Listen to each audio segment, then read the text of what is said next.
하나님 자녀 사랑하는 것이 하나님 사랑하는 증거다. 4장 7절 사랑하는 자들아 우리가 서로 사랑하자. 사랑은 하나님께 속한 것이니 사랑하는 자마다 하나님으로부터 나서 하나님을 알고, 서로 사랑하는 자마다 하나님께 영적으로 태어났을 뿐만 아니라 하나님과의 관계가 맺어졌다는 거죠. 그래서 4장 20절 누구든지 하나님을 사랑하느라 하고 그 형제를 미워하면 이는 거짓말하는 자니 보는 바 그 형제를 사랑하지 아니하는 자가 보지 못하는 바 하나님을 사랑할 수 없느니라. 아주 구체적으로 하나님 사랑하는 것이, 하나님 자녀를 사랑하는 것이 하나님 사랑하는 것이다. 이건 이미 설명을 드렸겠지만 보이지 않는 하나님을 사랑한다는 것은 추상적이고 잣대가 없습니다. 누굴 통해서요? 사도 요한은 지금까지 한 말을 이제 뒤집고 있습니다. 무슨 얘기냐면요, 하나님을 사랑하지 않으면 그 자녀를 사랑할 수 없다는 거예요. 하나님 사랑한다면 자녀를, 이웃을, 형제를 사랑하지만 그리고 근본적으로 하나님을 사랑해야 된다는 겁니다. 그래서 2절 보시면은 우리가 하나님을 사랑하고, 그죠? 이로써 우리가 하나님 자녀를 사랑하는 줄 아느니라. 이 앞에 구절에서도 뭐뭐 1절 보시면 또한 낳으신 이를 사랑하는 자마다, 낳으신 이를 사랑하는 자마다, 이 낳으신 하나님을 사랑하는 자마다 그에게 난 자, 그죠? 누굽니까? 자녀를 말하죠. 거듭난 자, 이 사람들을 사랑한다라는 거죠.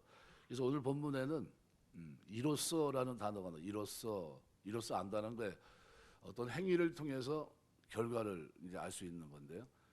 8번 나오는데 그 가운데 5번이 이로써 우리가 안다는 표현이 5번 나옵니다. 2장 3절, 2장 5절, 3장 19절, 4장 6절, 5장 1절. 2장 3절 보시면 우리가 그의 계명을 지키면 이로써 우리가 그를 아는 줄을 알 것이다. 이로써는 앞의 내용을 반복한 것으로 우리가 그의 계명을 지키면 이로써, 그러니까 우리가 그 계명을 지키면 우리가 그분을 확실히 안다는 거죠. 2장 5절은 누구든지 그의 말씀을 지키는 자는 하나님의 사랑이 참으로 그 속에서 온전하게 되었나니 이로써 우리가 그 안에 있는 줄을 아노라. 그러니까 3절에서는 계명을 강조하지만 2장 5절에서는 말씀을 강조합니다. 그래서 이로써는 똑같은 앞의 내용을 반복한 겁니다. 그러니까 말씀을 지킬 때 우리가 그분 안에 있는 사실을 분명히 안다라는 거죠. 또 3장 19절은 이로써 우리가 진리에 속한 줄을 알고 또 우리 마음을 주 앞에서 굳세게 하리니, 그러니까 우리가 진리에 속한 줄을 안다는 거죠. 이 구절에서 이로써는 뭘 뜻하냐 하면 제시하지 않았지만 앞에 있는 18절 사랑하는 자들아 우리가, 자녀들아 우리가 말과 혀로만 사랑하지 말자, 행함과 진실함으로 하자, 그 얘기가 있거든요. 그러니까 우리 그리스도인들이 행함과 진실함으로 궁핍한 형제를 도울 때, 그죠? 이로써 우리가 진리에 속한 줄을 알고 우리 마음을 주 앞에 굳세게 할 수 있다. 살아가면서 많은 도움을 주며 살게 되시길 주의 이름으로 축원합니다. 우리 이제 합동 측에서 교회가 12,000교회인데 투르키에 그 지진 난 거 도와주자고 하면 모금하면 한 10억 정도 예상을 했는데 단기간에 16억이 나왔다고 합니다. 그러니까 이거 너무 어렵지 않냐, 그래서 도와주자, 뭐 형제란 얘기도 있고 한데, 그러니까 12,000교회가 우리 교단에서 16억 걷어가지고 그걸 어떻게 해서 어떻게 줄 건가, 그거 이제 벌써 집행하는 쪽으로 이렇게 하더라고요. 제가 그래서 처음부터 그랬지만 우리는 그냥 대충 모아도 그렇게 됩니다. 그러니까 우리는 어떻게 했어요? 직접 해도 된다. 왜? 우리 별로 큰 교회가 아니니까 대형 교회들이 다 연합해가지고 그렇게 선한 일을 합니다. 이게 뭡니까? 하나님 보실 때 진리에 속했다는 거예요. 하나님 앞에 담대하다는 거예요. 여러분 선한 일에 열심히 있는 친백성으로 이 땅을 살게 되시길 주의 이름으로 축원합니다. 또 4장 6절 보면 우리는 하나님께 속하였으니 하나님을 아는 자는 우리의 말을 듣고 하나님께 속하지 아니하는 자는 우리의 말을 듣지 아니하나니 진리의 영과 미혹의 영을 이로써 아느니라. 말씀에 대한 태도죠. 이건 사도들을 가리킵니다. 이 말씀에서 사도들의 가르침을 받는 사람들이 있는가 하면 반면에는 거부하는 사람들이 있었죠. 이런 반응에 따라 그들이 진리의 영에 속했는지 미혹의 영에 속했는지 이로써 우리가 안다라는 얘기죠. 또 오늘 읽은 5장 2절에서도 이렇게 표현합니다. 우리가 하나님을 사랑하고 그의 계명을 지킬 때 이로써 우리가 하나님의 자녀를 사랑하는 줄을 아느니라, 이렇게 얘기해요. 그러니까 여기서 이로써는 두 가지입니다. 하나님 사랑하는 것, 그분의 계명을 지키는 것.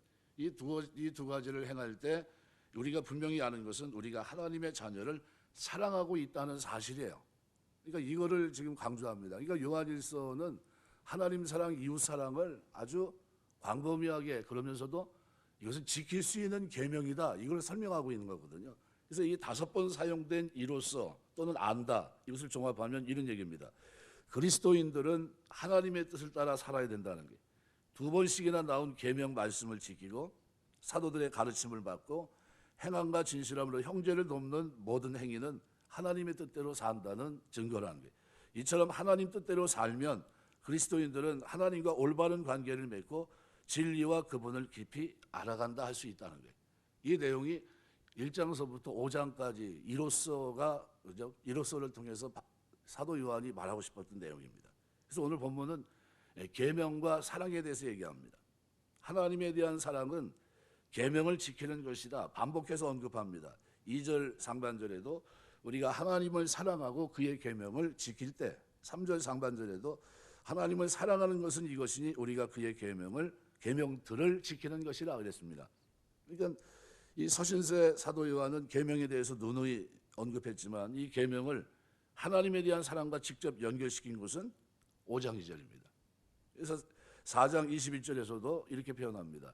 우리가 이 계명을 주께 받았나니 하나님을 사랑하는 자는 또한 그 형제를 사랑할지니라. 그러니까 사랑과 계명의 관계를 간접적으로 언급한 것은 본문에서 확대하면서 설명합니다. 우리가 그 계명을 주께 받았나니 하나님을 사랑하는 자 또한 그 형제를 사랑할지니라.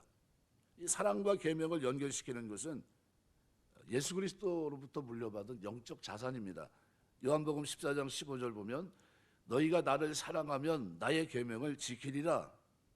요한복음 14장 21절 나의 계명을 지키는 자라야 나를 사랑하는 자니 나를 사랑하는 자는 내 아버지께 사랑을 받을 것이요 나도 그를 사랑하여 그에게 나를 나타내리라.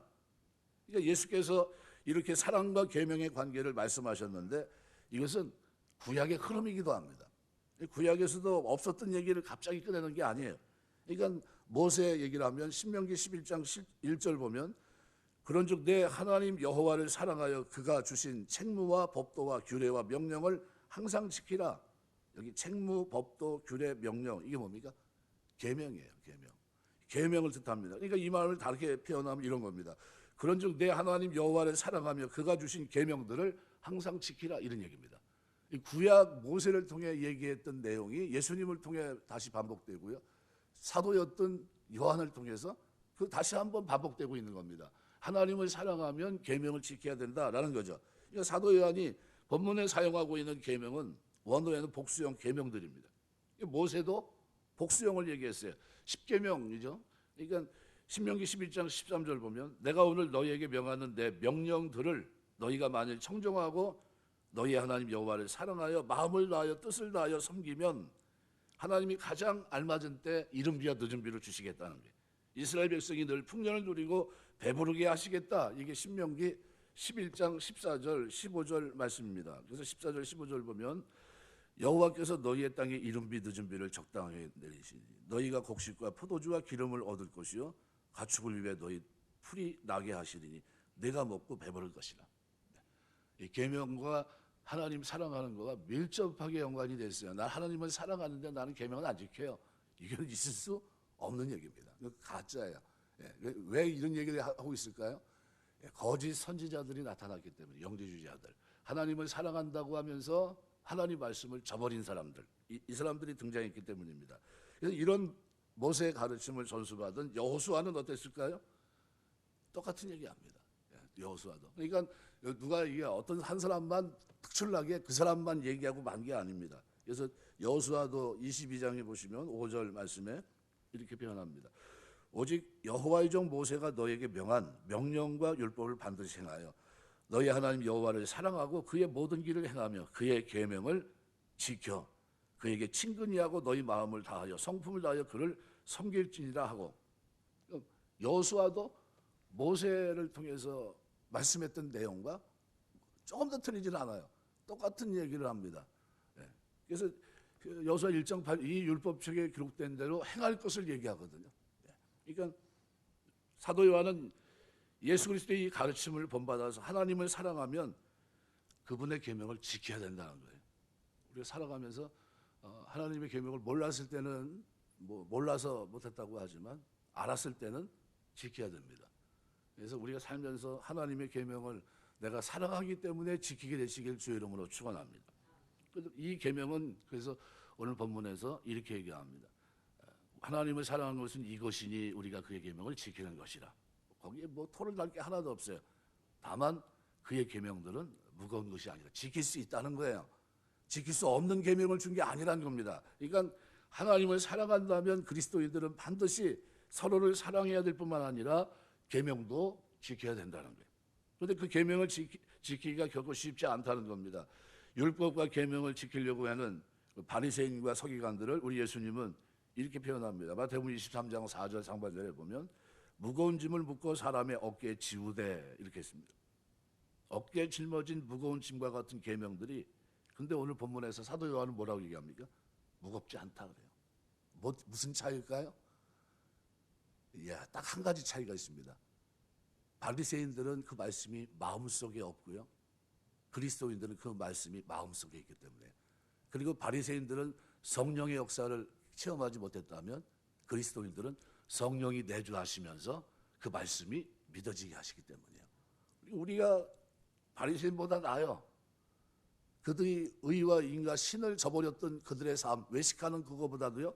우리 그리스도인들이 외식하지 않고 순수하게 살아간 일상 속에서의 그 삶이 하나님 보실 때는 더 아름다워요. 왜요? 성령이 내 안에 내주하시면서 그 일을 이뤄나가기 때문입니다. 그래서 계명들이 무겁지 않다. 모세의 말을 들어보면 신명기 3장 11절 내가 오늘 내게 명령한 이 명령은 내게 어려운 것이 아니요 먼 것도 아니라. 모세는 계명들이 어렵지 않다고 선포할 수 있습니다. 그 이유는 본인 스스로 제시했는데 신명기 30장 14절 보시면 이렇게 얘기합니다. 오직 그 말씀이 내게 매우 가까워서 내 입에 있으며 내 마음에 있은즉 내가 이를 행할 수 있느니라. 멀리 있는 게 아니라는 거예요. 모세가 제시한 이유는 중요한 진리가 내포되어 있습니다. 율법이나 계명들을 외적으로 지키려면 그것들은 말할 수 없이 무거워집니다. 그리고 말할 수 없이 어렵게 보입니다. 근데 그것들을 다 지킨다는 것은 말할 수 없이 멀리 있는 것으로 마치 인간의 힘으로 하늘에 오르려고 하고 바다를 건너려고 하는 노력과 같습니다. 신명기 30장 말씀해 보시면은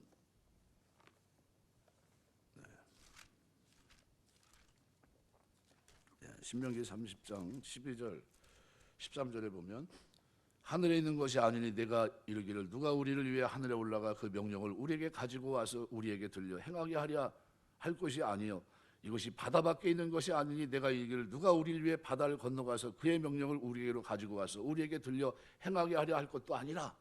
그러면서 뭐라고 얘기합니까? 오직 그 말씀이 내게 매우 가까워서 내 입에 있으며 내 마음에 있은즉 내가 이를 행할 수 있느니라. 하늘에 있는 것도 아니고 바다 건너 있어서 누가 가져다 줘야 할 게 아니라 이것이 내 입에 있고 내 마음에 있다 이 얘기를 하고 있습니다. 그러니까 이 계명들이 마음속에 있다면 다시 말하면 내적 병화를 통해서 거듭난 사람들 그죠? 내적 병화를 통해 지킨다면 쉽게 이 문제가 풀려진다는 겁니다. 그래서 모세를 통해 그처럼 놀라운 약속을 주신 하나님은 이미 예레미야를 통해서 새로운 약속을 주셨는데 예레미야 31장 33절입니다. 뭐라고 표현합니까? 내가 나의 법을 그들 속에 두며 그들의 마음에 기록하겠다는 거예요. 하나님 말씀을 묵상하게 되시길 주의 이름으로 축원합니다. 하가 한다는 히브리 말은요. 고백하는 게 계속 말하는 거예요. 주야로 묵상하는 자가 복이 있다고 그랬어요. 아시리에 가장 복이 있는 사람이 누구냐는 거예요. 말씀을 가지고 묵상하는 거 입에 있고 마음에 있는 그 사람. 신명기 6장 세 말은 뭡니까? 그것을 마음에 새기게 하신 거예요. 새기게 하신 거예요. 그렇게 살 수 있느니라 그 얘기를 강조하는 겁니다. 그러니까 어떻게 법을 인간의 마음에 기록하겠다는 건가? 성령을 통해서입니다. 그래서 에스겔 36장 27절 보면 또 내 영을 너희 속에 두어 너희로 내 율례를 행하게 하리니 너희가 내 규례를 지켜 행할지라. 누가 그 역할을 한다고요? 하나님의 성령이. 그 말씀이 깨달아지고 믿어지고 죄에 대해서 의에 대해서 심판에 대해서 알게 하시고 의의 길을 거룩한 길을 걸어갈 수 있도록 돕는다는 거예요. 이런 약속대로 하나님은 예수 그리스도를 통해서 성령을 부어주십니다. 죄인들이 거듭나고 그들 속에 거하게 하십니다. 사도 요한은 성령의 내주하시는 그리스도인들을 직접적으로 간접적으로 여러 가지로 묘사하고 있어요. 그래서 요한일서에서는 요한일서 1장 3절 성령으로 일궈진 사귐 2장 12절 죄를 용서받은 사람들 기름 부음 받은 2장 20절, 2장 27절, 기름 부음 받은 그리스도인들 3장 1절, 하나님의 자녀, 우리 안에 거하시는 주님 3장 24절, 4장 13절, 독생자를 통해 살리신 4장 9절, 5장 영생을 소유하게 하신 5장 13절, 다양하게 설명합니다.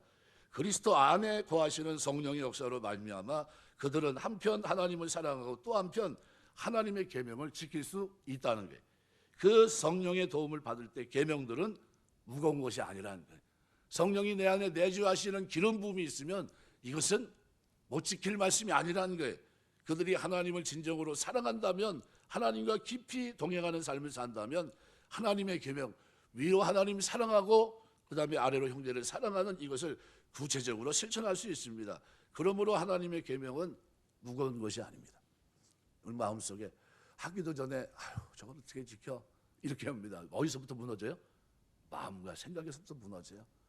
내가 어떻게 저걸 다 지켜? 이렇게 합니다. 근데 그걸 누가 가능케 한다고요? 하나님의 성령이 말씀하겠습니다. 그래서 오늘 본문에는 사랑이라는 단어와 계명이라는 단어가 각각 3번씩 나오는데요. 그만큼 사랑과 계명은 분리될 수 없다는 거예요. 그러니까 사도 요한이 하나님의 사랑과 계명을 강조한 특별한 이유가 있을까요? 있습니다. 뭡니까? 그 당시 횡행했던 거짓 선지자들, 이단들 때문입니다. 그들은 똑같이 하나님 사랑한다고 얘기해요. 그런데 계명은 지키지 않아요. 우리가 이 시대에 살면서 똑같은 그리스도인 같은데 계명을 지키는 그리스도인이 있고 계명을 무시하고 사는 방종하는 그리스도인이 있습니다. 하나님 말씀을 붙잡고 성령의 인도하심 속에 그 말씀을 쫓아 살아가는 여러분 되시길 주의 이름으로 축원합니다. 이게 하나님 사랑하는 거예요. 우리가 하나님을 사랑한다는 것은 신앙의 시발점입니다. 그러나 잘못하면 말로 끝날 수 있어요. 말잔치가 되고 맙니다. 나 하나님 사랑하는데, 그런데 뭐예요? 말로만이에요. 말로만. 행위가 따르지 않는. 그래서 기독교 신앙이 꽃이 날 수 있는 사랑이 따르지 않는 신앙은 뭐가 같아요? 실체가 없는 겁니다. 그런 까닭에 요한은 사랑하라는 계명을 반복적으로 제시합니다. 오늘날도 똑같습니다. 얼마나 많은 이단과 거짓 선자들이 기독교 윤리를 무시하고 하나님의 사랑을 강조합니까? 얼마나 많은 교인들이 계명을 소홀히 하고 있습니까? 그렇다면 오늘 우리는 계명을 지키는 것이 하나님을 사랑하는 것이라는 것을 분명히 깨닫고 살아가는 동안 마지못해 억지로, 구약은 어때요? 두려워서 지켰다고 한다면 신약은 뭐예요? 구원하신 하나님의 십자가 은혜, 부활하신 영광에 참여하신 하나님의 은혜가 감사해서 자발적으로 그 길을 걸어가는 사람들이 누굽니까? 신약 그리스도인들이에요. 복받은 사람들입니다. 너무 큰 복을 받았는데 그 복이 너무 크니까 이게 아무것도 아닌 것처럼 생각하는데요. 그게 아니에요. 성령을 선물로 주시고 구약에서는 감히 상상하지도 못했던 바리새인 서기관 율법사조차도 의와 인과 신을 행할 수 없었던 그런 모습이 있었지만 이제는 신약 그리스도인들은 하나님의 성령 내주하심 속에서 기름 부음으로 깨닫게 하시고 하나님 사랑한다는 그것을 말로만 하는 게 아니라 뭐래요? 구체적인 행위 속에 주의 말씀은 내 입에 있고 내 마음에 있고 이것은 내가 하나님을 사랑하기 때문에 지킵니다 라는 위대한 고백을 드리는 겁니다. 이 삶이 저와 여러분의 믿음 생활 속에 하나님 사랑합니다 라는 고백 속에 계명을 지키는 삶이 수반되시길 주의 이름으로 축원합니다. 기도하겠습니다.